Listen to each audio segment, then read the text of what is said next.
merawat kehidupan. Mari Bapak Ibu, saya akan bagikan firman ini bagi kita semua. Ayat 14 sampai ayat yang ke-21.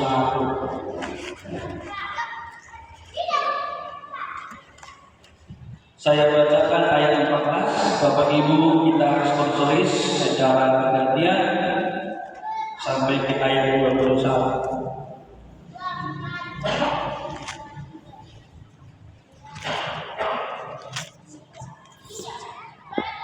Dalam kuasa Roh kembalilah Yesus ke Galilea dan bersiarlah kabar tentang Dia di seluruh daerah itu. Sementara itu ia mengajar di rumah ibadat di situ dan semua orang memuji Dia. Ia datang ke Nazaret tempat Dia dibesarkan, dan menurut kebiasaannya pada hari Sabat Ia masuk ke rumah ibadat, lalu berdiri hendak membaca dari Alkitab.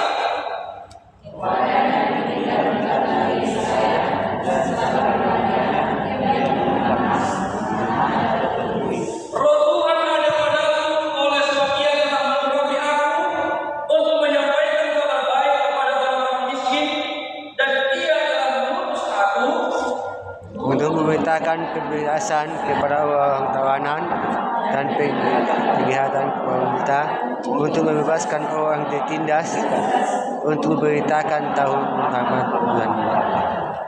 Kemudian Ia menutup kitab itu, memberikannya kembali kepada pejabat, lalu duduk. Dan maka semua orang dalam rumah ibadat itu tertuju kepadanya. Amin. Berbahagia yang mendengarkan firman Tuhan yang luar biasa. Bapak Ibu yang dikasihi oleh Tuhan, ini adalah satu peristiwa setelah Yesus mengalami pencobaan di padang gurun. Setelah Yesus mengalami ujian yang sungguh amat berat di padang gurun, dicobai oleh iblis, namun di atas semuanya itu Yesus keluar sebagai pemenang. Yesus tampil sebagai pemenang, sebab segala pencobaan yang dikerjakan oleh iblis, segalanya itu gagal dan tidak ada satupun yang dapat menggoyahkan visi dan misi daripada Kristus. Di dalam kekuatan kuasa daripada Roh Kudus, maka dikatakan kembalilah Yesus ke Galilea daripada gurun itu. Kembalilah Yesus ke Galilea, dan Ia kembali ke Nazaret. Nazaret adalah tempat atau kota di mana Yesus dibesarkan. Lalu dikatakan Yesus pergi ke rumah ibadat. Di rumah ibadat itu sedang ada pelajaran atau diskusi atau pendidikan tentang firman Allah. Maka dikatakan di sini, tampillah Yesus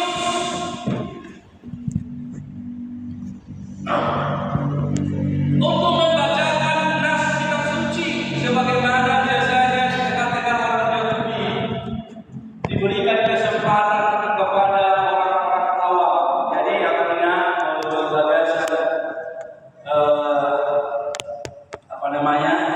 rumah ibadat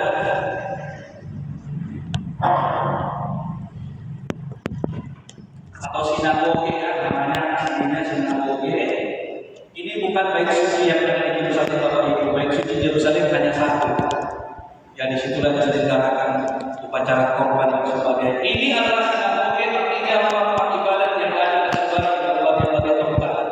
Rumah-rumah ibadat yang kecil, ya semacam surau atau bahasa Melayu ya, surau. Nah, dikatakan di sini berdirilah dia, diberikan kesempatan kepada orang Israel untuk membacakan Alkitab. Jadi imam Lewi dan orang-orang biasa atau jemaat biasa ada kesempatan untuk membaca kitab suci. Lalu disitulah akan diterangkan atau akan diberi pengertian. Sama seperti tadi yang sudah kita baca di dalam Nehemia itu tadi.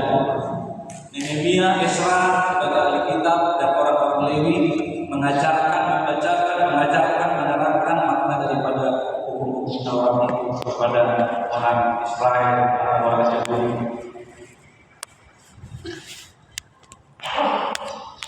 Lalu dikatakan di sini, setelah kepadanya diberikan kitab itu, maka dibukakanlah satu nas yang tertulis, Roh Tuhan ada padaku, oleh sebab Ia telah mengurapi aku untuk menyampaikan kabar baik kepada orang-orang miskin, dan Ia telah mengutus aku untuk memberitakan pembebasan kepada orang-orang tawanan, penglihatan dari orang-orang buta, untuk membebaskan orang-orang yang tertindas, untuk memberitakan tahun rahmat Tuhan telah datang.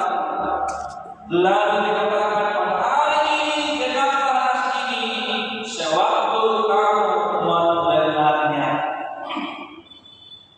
Ini bukan kebetulan kalau Kristus yang pada saat itu di dalam rumah ibadat membacakan sesuai dengan apa yang tertulis di dalam nas ataupun ayat kitab suci itu, yang menyampaikan nubuatan tentang Kristus, dan tergenaplah itu di dalam diri daripada Yesus Kristus yang sudah segera akan memulai pelayanannya. Maka dikatakan Roh Tuhan ada padaku, Roh Allah lah yang memimpin Mesias ataupun juru selamat ini. Roh Allah yang akan menyertai Mesias untuk memberitakan Injil, untuk memberitakan tentang kerajaan Allah. Roh Kudus itulah yang memenuhi daripada Kristus Yesus sendiri. Oleh sebab Ia telah mengurapi aku, diurapi, disahkan. Kira-kira begitu ya. Disahkan sebagai nabi untuk menyampaikan kabar baik kepada orang-orang miskin, dan diutus untuk memberitakan pembebasan kepada orang-orang tawanan, sama seperti Yesaya memberitakan pembebasan kepada orang-orang Yahudi,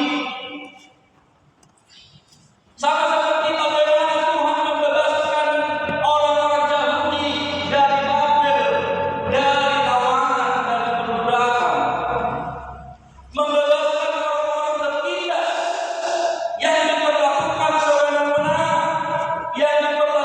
semena-mena, untuk memberitakan tahun rahmat Tuhan telah datang. Tahun rahmat Tuhan ini, Bapak Ibu, sering disebut sebagai tahun Yobel. Ya, tahun Yobel. Tahun Yobel itu, Bapak Ibu, tahun ke-70. Jadi ada tradisi bagi orang Yahudi namanya tahun Yobel, tahun kebebasan. Tahun ke-7 dan tahun ke-70. Jadi semua orang menuju di halam Israel.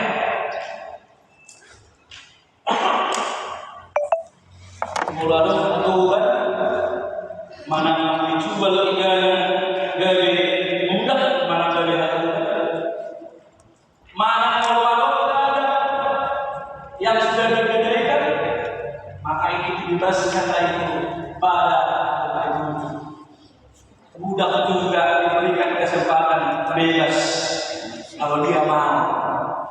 Kalau dia tidak mau, akan tetap sama Tuhan, sama majikan itu silakan. Kira-kira begitu.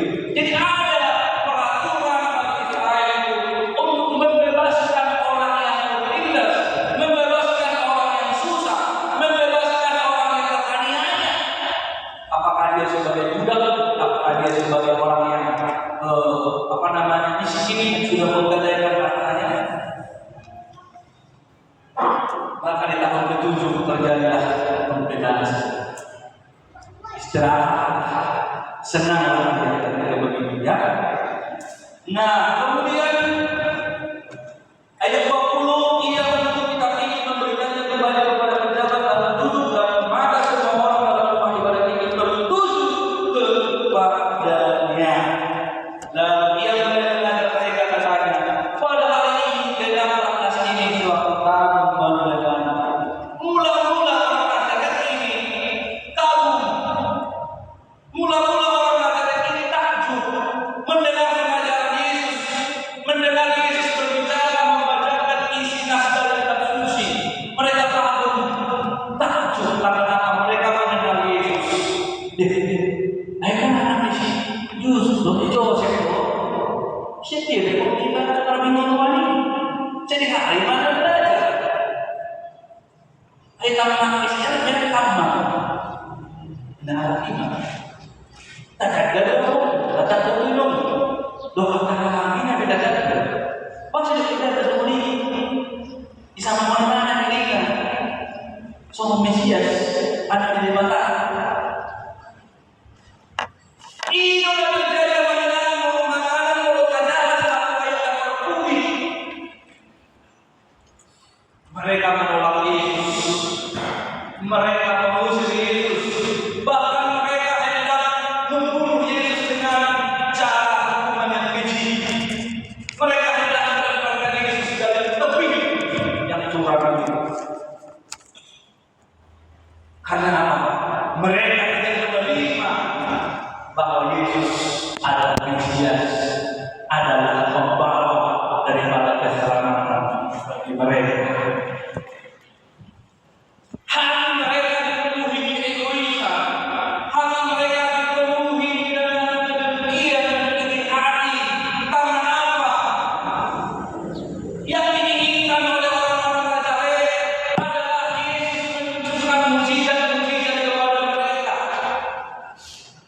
Yang diinginkan oleh orang-orang Nazaret dan yang tidak tahu Yesus melakukannya adalah mereka yang melihat Yesus membuat mukjizat-mukjizat sama seperti yang dilakukannya di Kapernaum. Makanya mereka katakan di Kapernaum dia membuat mukjizat-mukjizat. Kenapa di kampung kita ini dia tidak mengadakan mukjizat? Tapi kenapa kira-kira begitu? Yesus tidak mengadakan mukjizat di kampung halaman.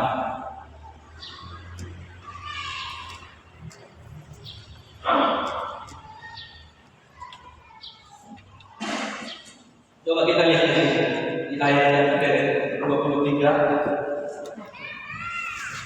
Maka berkatalah ia kepada mereka, tentu kamu akan mengatakan pepatah ini kepadaku. Ayat ini sungguhkanlah dirimu sendiri.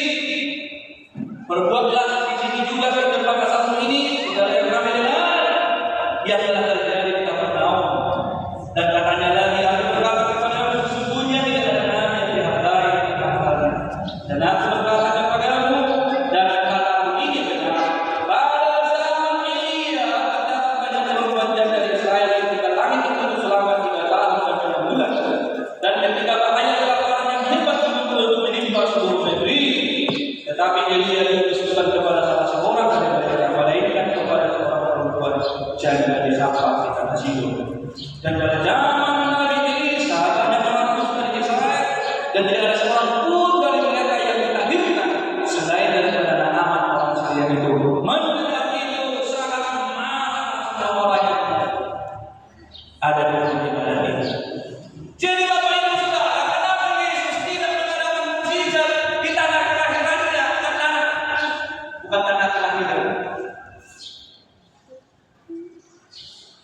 Apa namanya? Sudah ada sini. Tanah bukan. Kalau kelahiran dan pilihan. Kalau Yesus melihat bahwasanya orang-orang di Nazaret itu secara khusus mereka sama seperti pendahulu-pendahulunya. Tidak ada tumbuh iman yang tulus dari hati mereka. Mereka hanya mau melihat mukjizat, tetapi hati mereka tidak ada iman yang muncul dari tengah-tengah mereka. Makanya Yesus menyamakan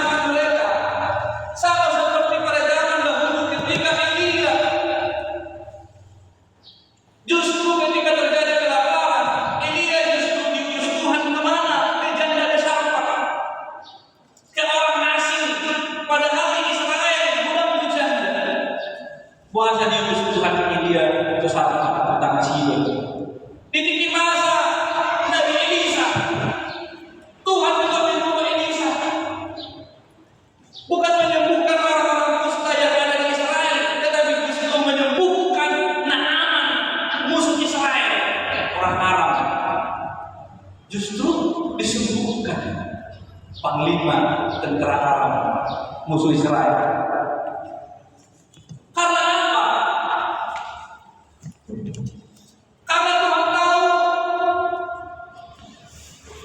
sama seperti pada zaman dahulu, banyak nabi-nabi berbicara kepada Israel. Elia berbicara, Elisa berbicara, tidak ada yang mau percaya. Justru yang percaya adalah bangsa-bangsa lain, orang-orang asing. Justru mereka beriman. Sonino nang Nazaret. Laos di batu pa Jesus pe 100 di si halungan. Nang 1000 mujizat pe masa di si. Tungso baru na sida. Jadi gusto dulu apa siyang nasa. Itulah makanya Yesus katakan, sesungguhnya tidak ada nabi yang dihargai haknya. Sia-sia meskipun ada 10, 100 ribu mujizat terjadi di antara kamu tidak akan percaya kepada Tuhan. Tetapi orang sana mereka percaya, orang sana mereka beriman.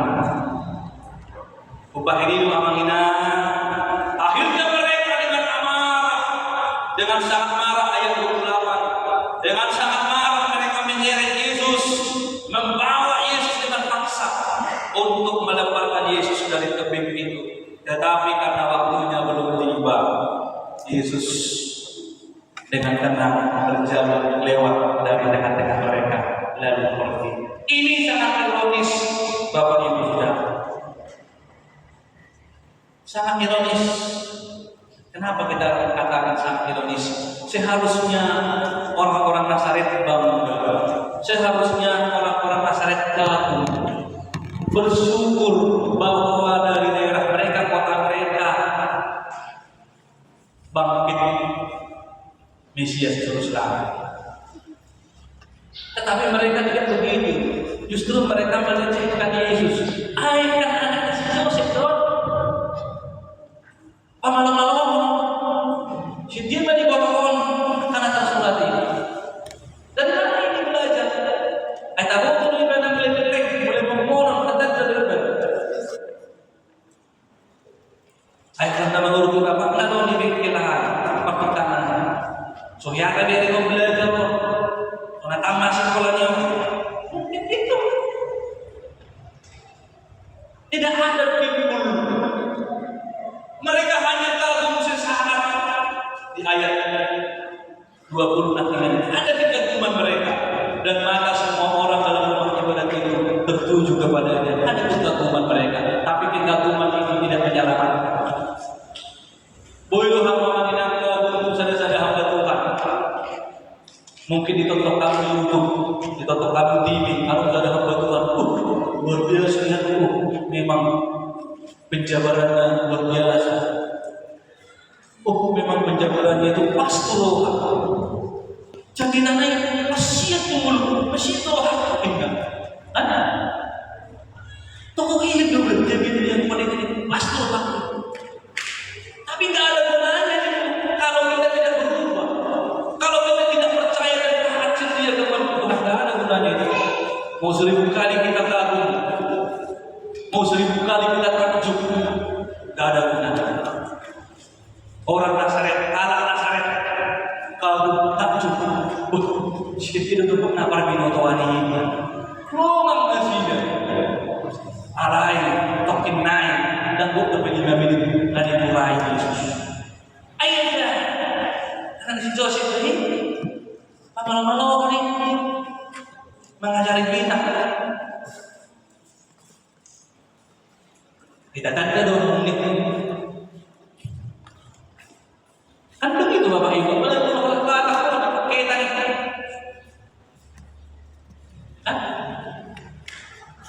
Jadi hati-hati kita Bapak Ibu dalam mendengarkan firman Tuhan. Tidak cukup hanya kagum, tidak cukup hanya wow, luar biasa firman Tuhannya, wow luar biasa firman Tuhannya, wow nggak ada gunanya semua. Kalau nggak lahir timbul dalam hati kita iman yang membuat kita bertobat, yang membuat kita berubah, yang membuat kita semakin mengasihi Tuhan, percaya pada Tuhan, ada gunanya itu semua tadi. Mau 1000 kali kita kagum, mau Mau 1000 kali saudara takjub ada gunanya. Kristus sabda Allah yang merawat kehidupan. Kristus sebagai sabda Allah, firman Allah yang hidup. Ia menyatakan dirinya akan tengah-tengah dunia ini merawat kehidupan yang ada di muka bumi ini dengan cara apa?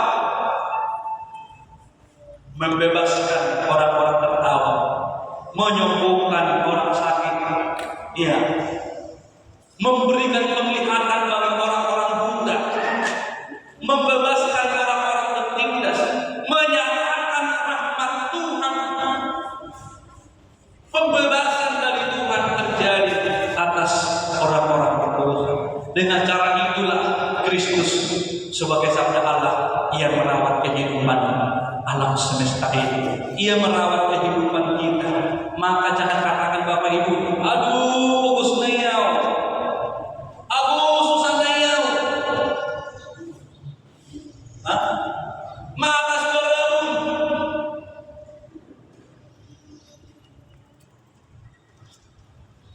si Mario, aduh Bapak Ibu, telinga sudah tidak tajam lagi. Panangan mereka bakul makarai. Pak, si Majuda sudah susah melangkah. Kalau dia, bebana, aku udah angkat salah. Ando pemahina, natahun sohon di pertibio. Kami undang tentu. Maka pancahannya tidak jelas.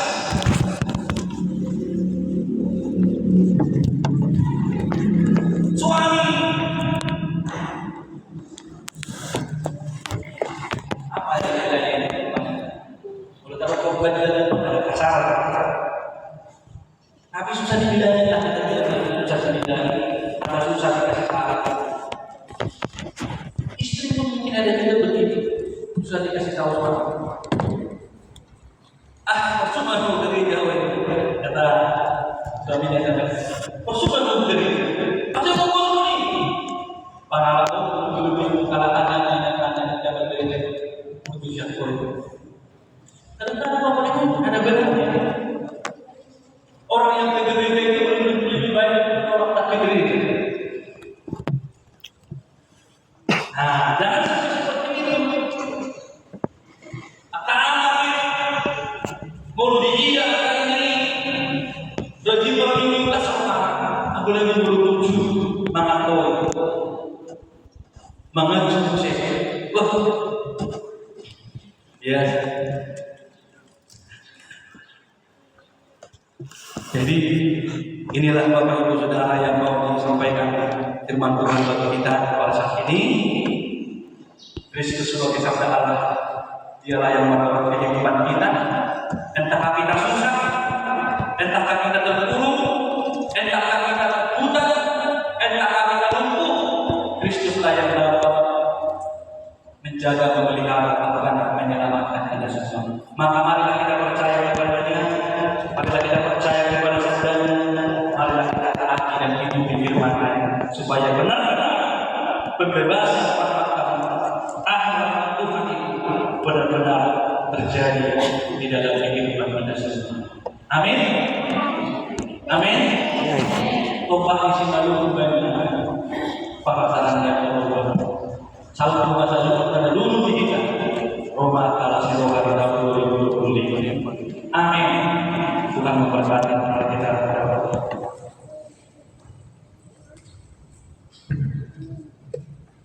Terima kasih Bapa kami di surga. Engkaulah Tuhan yang merawat hidup kami. Entah bagaimanapun saat ini kondisi hidup kami, Engkaulah yang dapat merawat, bahkan membebaskan kami, menghidupkan kami sesuai dengan kehendak Tuhan. Ajari bimbing kami supaya kami pun dapat merawat hidup kami, merawat keluarga kami, merawat gereja kami, merawat bumi yang Kau ciptakan ini dengan baik, sehingga semuanya berkenan kepada-Mu. Tuhan Yesus yang baik, berikanlah kami hikmat supaya kami dapat meneladani apa yang Kau firmankan hari ini. Percaya dan setia kepada firman Tuhan, mengikuti Yesus, mengasihi Yesus dengan segenap hati kami, dan dengan itu kami pun dapat melakukan apa yang Kau lakukan, menjadi saluran kasih, saluran berkat kepada orang lain di dalam perbuatan-perbuatan kami sehari-hari. Tuhan, tolonglah kami, bimbinglah kami di atas segala kekurangan dan kelemahan kami. Kami sadar sebagai hamba-hamba Tuhan jemaat, kami punya banyak kelemahan. Bimbinglah kami Tuhan, saling melengkapi, mengasihi, dan saling bagi kemuliaan. Dan Tuhan Kristus menjadi alasan bagi kami untuk melakukan segala sesuatunya dengan baik. Terpujilah nama Tuhan dalam nama Yesus kami berdoa. Haleluya. Amin. Salam Tuhan Yesus.